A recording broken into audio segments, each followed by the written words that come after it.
Bonjour à tous, c'est Yann et donc je suis ici pour vous présenter la partie verte de la BT4 et donc aussi ma decklist puisque c'est toujours la couleur que je joue. Pour la BT4, donc on a plusieurs nouvelles cartes qui sont arrivées. On a notamment Nidogmon qui était très attendu, donc un gros dragon qui permet de raser le board adverse. On a également quelques petites cartes à côté plutôt anodines, mais ce qu'on attendait surtout, c'était les niveaux 7. Et donc nous avons eu Chaosmon, vert noir, qui permet d'aller chercher un Digimon adverse et une sécurité puisqu'il a piercing, et Chaosmon Valdorarm qui permet de gérer un ou deux Digimon et de gagner 3 de memory lorsqu'il meurt. Vous pouvez construire un deck Digiburst basé à partir du TD, où là vous allez vraiment jouer toutes les cartes Digiburst de l'extension.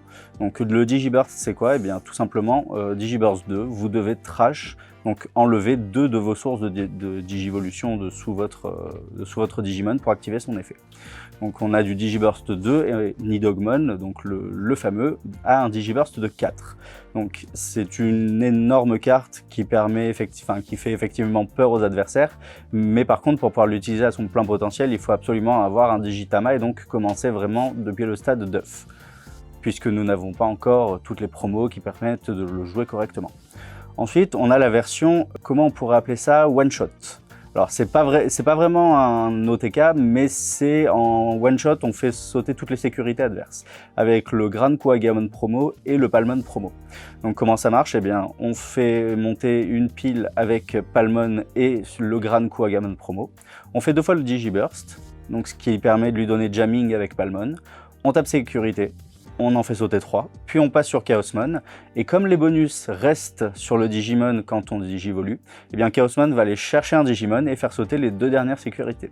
Donc ça veut dire qu'au tour d'après, le challenge va être de porter l'attaque finale sur l'adversaire. Et enfin, le dernier build possible, c'est bien toujours le Ceresmon de la BT3, qui va du coup download beaucoup, donc qui va être une version bien plus contrôle. Le download ou la digisorption, vous connaissez déjà, donc vous pouvez suspendre, donc incliner à 90 l'un de vos Digimon pour payer le coût de l'évolution. Et si vous avez Ceresmon, vous pouvez utiliser les Digimon de votre adversaire. Et donc moi je suis plutôt parti sur Ceresmon parce que c'est une carte que j'aime beaucoup et en fait j'ai fait une liste à ma sauce qui fonctionne plutôt bien pour le coup. J'ai fait quelques adaptations par rapport aux différents matchs que j'ai eu l'occasion de faire en mixant un peu toutes les options qui me semblaient les plus intéressantes. Et donc maintenant je vais vous présenter ma decklist. Donc je vous propose de commencer tout d'abord par les Digitama. Donc pour les œufs, j'ai choisi 4 Argomon et 1 Minomon. Alors, ordinairement, j'aurais fait plutôt l'inverse, ou alors 3 Minomon, 2 Argomon. Pourquoi 4 Argomon? Eh bien, dans cette version-là, en fait, c'est une version où, vu que je joue Ceresmon, je suspends beaucoup mes propres Digimon, et ceux de l'adversaire avec. Du coup, regagner un de memory en début de tour est extrêmement intéressant. Et Minomon est bien toujours aussi intéressant de gagner 1000 d'épée quand on attaque un Digimon adverse, tout simplement. Ensuite, pour les rookies, donc je joue 4 Palmon du starter deck vert, qui est juste incroyable. Donc elle a le même effet que Minomon. Quand on attaque un Digimon, cette fois on gagne 2000 d'épée. Donc ça permet en fait d'aller chercher très facilement les Digimon adverses, et vu que c'est une Digivolution pour 0, donc elle a des stats plutôt standards pour un rookie, ça permet en fait d'aller chercher vraiment très facilement les Digimon sans fournir énormément d'efforts. Donc c'est quelque chose qui manquait beaucoup à Vert jusqu'à présent, le gain de DP assez facilement, qui galérait du coup contre les gros tons, notamment contre les Omnimon, qui ont pas mal trollé le format. Ensuite, je joue 4 Agumon. Alors Agumon est resté dans la liste tout simplement pour le gain de DP. Voilà. C'est un inherit qui reste toujours extrêmement intéressant pendant son tour, plus 1000 d'épée. C'est très fort, il n'y a rien à dire. Ensuite, j'ai mis 3 Terriermon. Alors Terriermon, tant qu'il est en jeu, pendant le tour de chaque joueur, l'adversaire ne peut pas gagner de memory sauf par l'effet de Tamer. Donc ça permet en fait de bloquer tous les gains de memory comme les Hammer Spark, il y a quoi d'autre encore, comme le fameux Chaosmon jaune-vert qui est arrivé dans l'extension et qui est extrêmement fort dans le deck jaune actuel. Ça permet aussi de bloquer beaucoup de decks bleus qui permettent de gagner de la memory grâce à leurs différents effets de trash les sources de digivolution, donc le Gomamon promo par exemple, voilà. C'est une carte qui pour moi est extrêmement importante dans le format en tout cas. J'ai choisi 3 Wormmon pour finir la line-up. Alors, Wormmon, donc Undeletion, donc quand il meurt, on révèle le top 3 du deck et on peut ajouter un Digimon de niveau 4 ou 5 à sa main et le reste retourne sous le deck. Avant, j'aimais pas trop ce Digimon, maintenant je le joue. Pourquoi? Eh bien, tout simplement, faire du download sur une carte comme Wormmon est très intéressant puisque l'adversaire ne va pas forcément venir le chercher de lui-même. Soit il va le laisser en disant bah non, si je l'attaque, potentiellement mon adversaire récupère une carte, donc en fait il a fait du 0 et moi j'ai raté l'occasion de lui faire sauter une sécurité. Et nous, de notre côté, ça nous permet d'avoir un petit côté agressif en faisant sauter les sécurités plutôt gratuitement, puisqu'on va pouvoir le remplacer par autre chose. Et c'est assez important du coup, puisque avoir toutes ces chaînes de digivolution dans ce deck est très important, puisqu'un niveau manquant en fait peut faire perdre beaucoup de matchs. Ensuite, pour les champions, j'ai choisi 4 Gargomon, mon favori.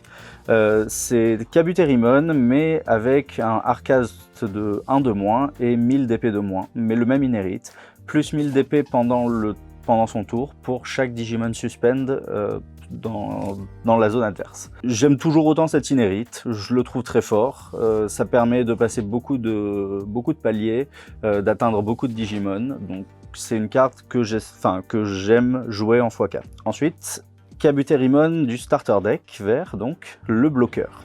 Bloqueur qui digivolue pour 1 et qui se hardcast pour 6.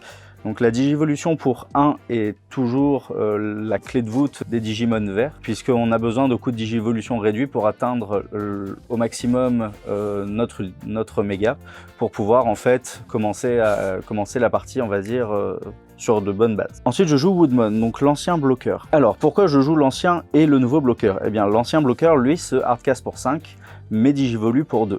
Donc en fait, en cas de nécessité, je peux poser plus facilement un Woodmon en le posant pour 5 que Kabuterimon qui va me coûter 6. Il coûte 2 à digivoluer, mais ce n'est pas grave. Ça me fait un total de 5 bloqueurs, et 5 bloqueurs, c'est un ratio qui est plutôt intéressant et nécessaire dans le format, qui va avoir tendance à être assez agressif, notamment avec Wargreymon. Et enfin, pour les 2 derniers Digimon, j'ai choisi 2 Argomon niveau 4. Alors cette carte, je vous avoue, je ne l'aime pas trop, déjà au niveau du design, que je ne la trouve pas très belle, mais elle est très utile puisque je joue sur Ceresmon, et qu'à partir du moment où je joue Ceresmon, eh bien, il faut que je puisse download les Digimon adverses.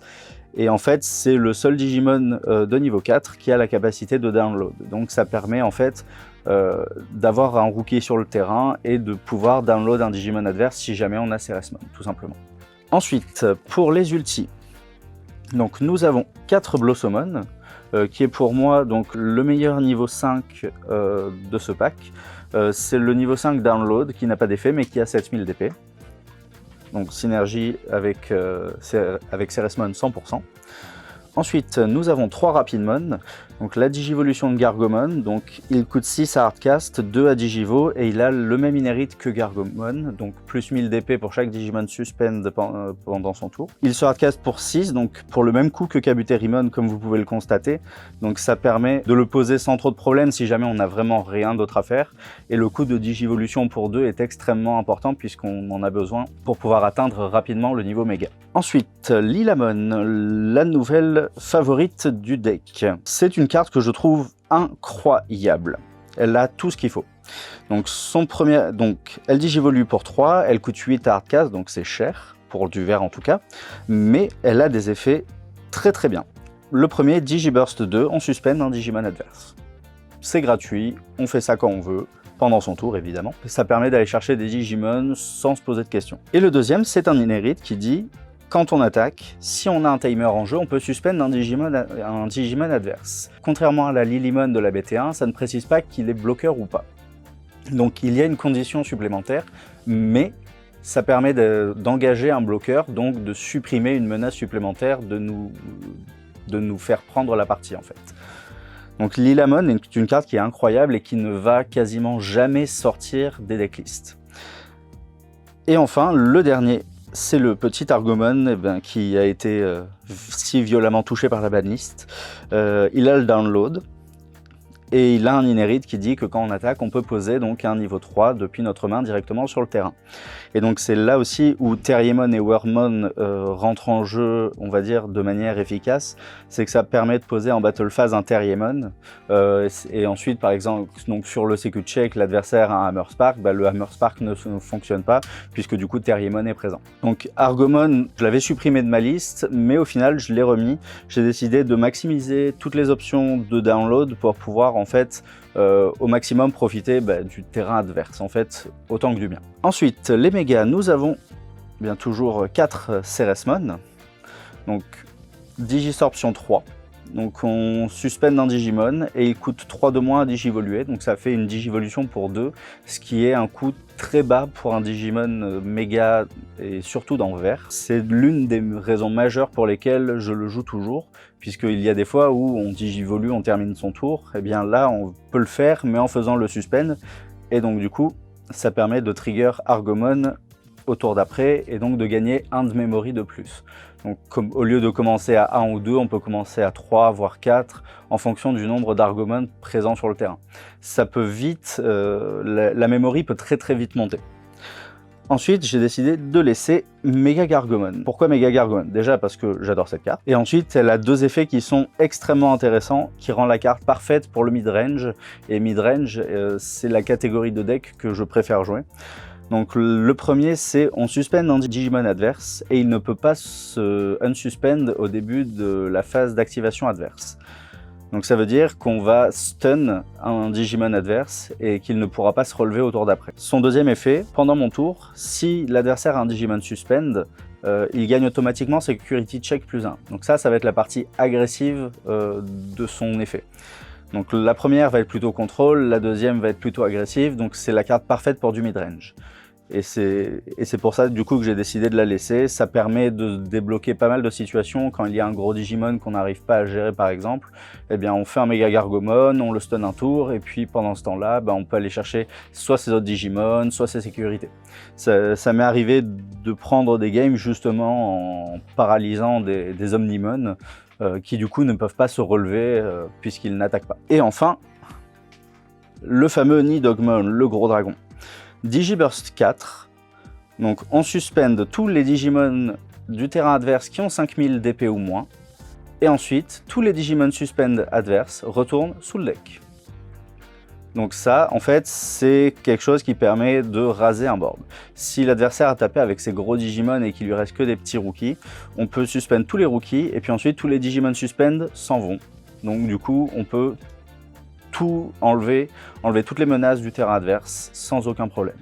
Donc c'est une carte qui est extrêmement crainte dans tous les decks verts. Dès qu'on voit un deck vert, on sait qu'on doit s'attendre à un Nidogmon à tout moment, et donc on évite en fait de remplir son terrain à foison, puisque à tout moment ça peut partir en live. Autre particularité, l'une des raisons pour lesquelles je joue aussi l'ancien bloqueur, c'est que les nouveaux bloqueurs n'ont que 5000 d'épée. Et donc du coup Nidogmon peut s'en débarrasser, alors que les anciens ne sont pas atteints par Nidogmon. Et enfin les niveaux 7, Chaosmon. Donc j'ai choisi le Chaosmon vert noir. Il a piercing de base. Quand on digivolue, il se unsuspend pour attaquer directement un Digimon adverse. Donc en fait, même si la memory passe du côté adverse, il va se unsuspend et aller chercher un Digimon, et comme il a piercing, il va faire sauter une sécurité. Donc c'est une carte qui fait du mid-range, encore une fois. Elle va contrôler donc un Digimon sur le terrain, et en même temps elle va faire sauter une sécurité. Donc ça va permettre de creuser un peu plus l'écart dans la partie. Ça permet de se débarrasser de gros Digimon, surtout si on a la Palmon en dessous. Ça permet d'atteindre les 16 000 très facilement, donc de se débarrasser d'un Omnimon par exemple, et d'aller chercher donc une sécurité, et à 16 000, il y a peu de chances qu'il meure sur un security check, à part s'il y a une Gaia Force ou autre. Ensuite, pour les tamers, j'ai choisi 3 Mimi Tachikawa. C'est tout simplement le meilleur tamer vert pour moi. Quand on a un Digimon vert de niveau 5 ou plus sur le terrain, on peut la suspend pour avoir une phase de hatch supplémentaire. Donc soit on sort un œuf de sa zone d'œuf, soit on sort le Digimon de la zone de Tama directement sur le terrain. 3 me semble le meilleur ratio puisque c'est un timer qu'on a envie d'avoir le plus rapidement possible pour commencer à développer son jeu. Même si vert peut jouer avec très peu de memory, c'est toujours excellent d'avoir ce timer-là pour pouvoir avancer dans la partie. Et enfin, puisque nous sommes à 49 cartes, eh bien la 50e, c'est Hidden Potential Discovered, la deuxième carte qui a été touchée par la banlist. Et c'est mérité puisque cette carte est extrêmement forte. Pour 0, vous allez suspend l'un de vos Digimon et votre prochaine Digivolution qui va se faire sur un Digimon vert va coûter 5 de moins. Ça veut dire que Ceresmon peut coûter 0, Mega Gargomon qui à la base coûte 4 peut coûter 0, Nidogmon qui à la base coûte 5 peut coûter 0, et comme c'est sur un Digimon vert, on peut même faire un Chaosmon pour 1, au lieu de le payer 6. Donc cette carte est vraiment incroyable, et la banlist est méritée, mais du coup la carte forcément ne sort pas du dé. Et donc voilà pour ma decklist, j'espère qu'elle vous a plu. N'hésitez pas à refaire la même, à tester vos propres listes, à tester même les autres listes, ce que je vous encourage aussi à faire, puisque plus vous testez, plus vous allez trouver les listes qui vous conviennent. Et puis je vous dis donc à très bientôt sur la chaîne de Park Edge.